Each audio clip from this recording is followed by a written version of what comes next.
ஸ்ரீமதே ராமானுஜாய நமः. பிரபன்னபாரிஜாதாய தோத்ரவேத்ரைகபாணயே ஞானமுத்ராய கிருஷ்ணாய கீதாமிருததுஹே நமः.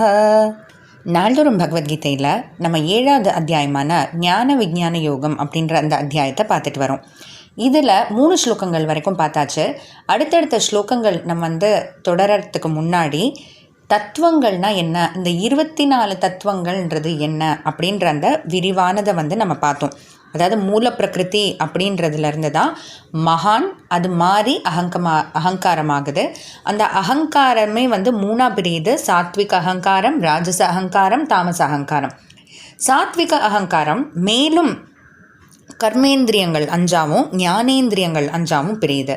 தாமச அகங்காரம் 5 தன்மாத்திரங்களும் பஞ்சபூதங்களாகவும் பிரியுது. இதில் ராஜச அகங்காரம் பார்த்திங்கன்னா எதுவாகவும் பிரியல, ஆனால் சாத்விக அகங்காரத்துக்கும் தாமச அகங்காரத்துக்கும் உதவியாக இருக்கும். இப்போது இந்த சாத்விக அகங்காரம் 5 கர்மேந்திரியங்கள் 5 ஞானேந்திரியங்களாக பிரியுதுன்னு பார்த்தோம் இல்லையா. அதோட இது இந்த 10 இந்திரியங்களுக்கும் 10 புலன்களுக்கும் தலைவன் மனஸ். அப்போது 5 5 10, 5 தன்மாத்திரங்கள் 5 பஞ்சபூதங்கள் எல்லாம் சேர்த்தா 20. இதோட ஒன்று சேர்த்துக்கணும், அதுதான் மனஸ். அடுத்த மனசோட மேலே அப்படியே போகலாம். அகங்காரத்தை சேர்த்துக்கிட்டோன்னா 22. அந்த 22ஓட மகானை சேர்த்துக்கிட்டோன்னா 23. அப்படியே ஒரு படி மேலே போய் 23ஓட மூல பிரகிருதியை சேர்த்துக்கிட்டோன்னா 24. இதுதான் 24 அச்சித் தத்துவங்கள் அப்படின்னு சொல்கிறது உண்டு. அதாவது இந்த நம்மளெல்லாம் படைக்கிறதுக்கு முன்னாடி பகவானே இறங்கி படைக்கிறார். இதெல்லாம் படைத்த பிறகு தான் அடுத்து வேறு எதுவுமே. ஏன்னா இப்போது நம்மளெல்லாம் படைச்சாச்சுன்னா நம்மளை வைக்கிறதுக்கு ஏதானும் ஒரு இடம் வேணாமா? அப்போ அந்த இடமே இல்லாமல் எப்படி நம்மளை படைக்க முடியும்? அதனால் அதுக்கு முன்னாடி ஆகாசம், தண்ணீர், நிலம், இது பூமி, இது எல்லாத்தையுமே படைச்சிட்டு தான் நம்மளை படைக்க ஆரம்பிக்கிறாரு. இதை தான் சமஷ்டி சிருஷ்டி அப்படின்னு சொல்கிறது உண்டு. பகவானே இதை செய்கிறாரு. இப்போது இது வரைக்கும் நமக்கு ஒரு புரிதல் வந்தாச்சு. இப்போது 4வது ஸ்லோகத்தை பார்க்கலாம். பூமிராபோ நலோ வாயுः கம் மனோ புத்திரேவச அஹங்கார இதியம் மே பின்னா பிரகிருதிரஷ்டதா. அஷ்டதானா 8 விதமாக பிரகிருதி, இந்த மூல பிரகிருத்தின்னு சொல்கிறோம் இல்லையா, பின்னா விரிவடைஞ்சிருக்கு. அதாவது மூல பிரகிருத்தின்றது 8 விதமாக விரிவடைஞ்சிருக்கு. அது எப்படி? பூமி, நீர், நெருப்பு, காற்று, ஆகாயம், அப்புறம் இந்திரியங்கள், புலன்களுக்கெல்லாம் தலைவரான மனசு, அப்புறம் புத்தி. இந்த புத்தி தான் மகான் அப்படின்னு நம்ம பார்த்தோம் இல்லையா, அதை தான் புத்தின்னு நீங்கள் சொல்லியிருக்கார் பகவான். அப்புறம் அகங்காரம், அந்த அகங்காரம் தான் சாத்விக அகங்காரம், ராஜச அகங்காரம், தாமச அகங்காரம்னு. இதை தான் 8, இதை கணக்கு போட்டு பார்த்திங்கன்னா 5 மனசு, புத்தி, அகங்காரம்னு சேர்த்தா 8 வருது.